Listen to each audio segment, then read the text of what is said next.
आज मैं आपके साथ शेयर करने जा रही हूँ भिंडी गोश्त की ये जबरदस्त और आसान तरीन रेसिपी। और अगर आप भी इसको बनाना चाहते हैं तो मेथड को फॉलो कीजिएगा। रेसिपी अच्छी लगे तो लाइक शेयर और सब्सक्राइब कीजिएगा। आइए शुरू करते हैं। अस्सलाम वालेकुम, वेलकम करती हूँ आपको मायराज किचन में। सबसे पहले मैंने यहाँ पे कुकर में ऑयल लिया है 1/4 कप। इसमें मैंने कुछ स्पाइसेस डाले हैं, काली मिर्ची ली है, लौंग ली है, बड़ी इलायची ली है, गोल मिर्च ली है साबुत, दालचीनी की स्टिक ली है और जीरा। क्वांटिटी मैंने स्क्रीन पे मेंशन कर दी है। इसको आपने ऑयल में डाला, हल्का सा अरोमा आया तो साथ ही मैंने यहाँ पे एक मीडियम साइज का प्याज जो स्लाइस किया वो ऐड कर दिया। ये देखिए, अब इसको मैं हल्का सा कलर दिलाऊंगी।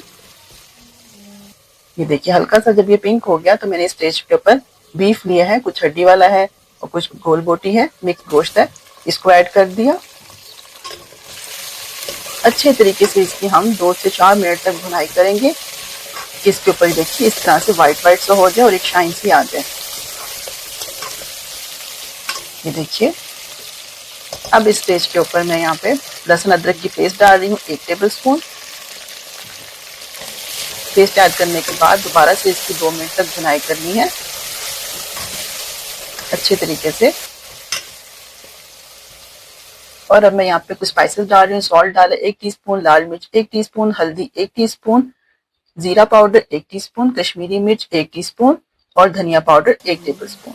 बस ये स्पाइसेस बेसिक सी हैं, इनको ऐड किया। थोड़ा सा पानी डाला है मैंने यहाँ पे ताकि जो है हमारे मसाले जलने ना पाए। और कश्मीरी मिर्च लाजमी ऐड कीजिएगा क्योंकि इससे बहुत अच्छा कलर आता है।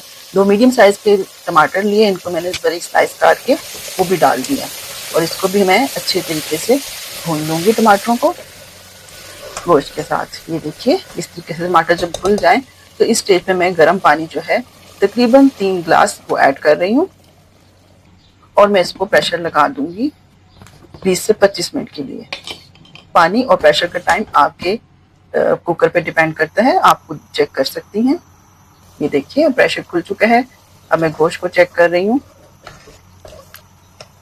ये देखिए, माशाल्लाह बहुत जबरदस्त सा गल चुका है। अब इसकी थोड़ी सी भुनाई कर लूंगी।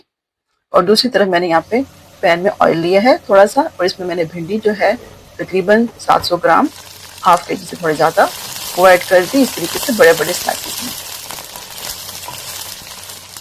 और मैं इसके ऊपर देखिए यहाँ पे मैंने नींबू डाला है, नींबू का रस 1 टीस्पून। नींबू डालने से ये होता है कि जो भिंडी की लेस होती है वो ख़त्म हो जाती है।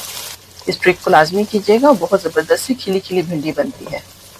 ये देखिए, कुछ देर फ्राई करने से इसके ऊपर शाइन आ गई, कलर चेंज हो गया और बस इतना ही इसको मैंने फ्राई करके साइड पे रख दिया। दूसरी तरफ मैंने गोश्त को भून रही हूँ, इसके ऊपर भी ऑयल सा आ जाए तो ये जो हमारा मिक्सचर है गोश्त का, इसको मैंने भिंडी में ऐड कर दिया।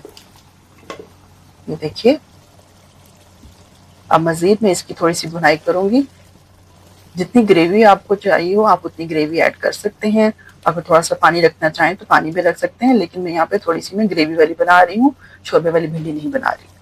तो देखिए, यहाँ पे मैंने हरी मिर्ची और गरम मसाला थोड़ा सा ऐड किया और इसको मैं दम पे लगा दूंगी 2 से 4 मिनट के लिए। फ्लेम को मैंने ऑफ कर दिया और ये देखिए, जबरदस्त सी हमारी भिंडी गोश्त तैयार हो चुकी है। बहुत ही मजेदार और लजीज बनती है। इस तरीके से बनाएंगे तो इंशाल्लाह आपको पसंद आएगी। वीडियो अच्छी लगे तो लाइक कीजिएगा, अगर फर्स्ट टाइम देख रहे चैनल को तो सब्सक्राइब जरूर कीजिएगा। Thank you for watching. Allah Hafiz.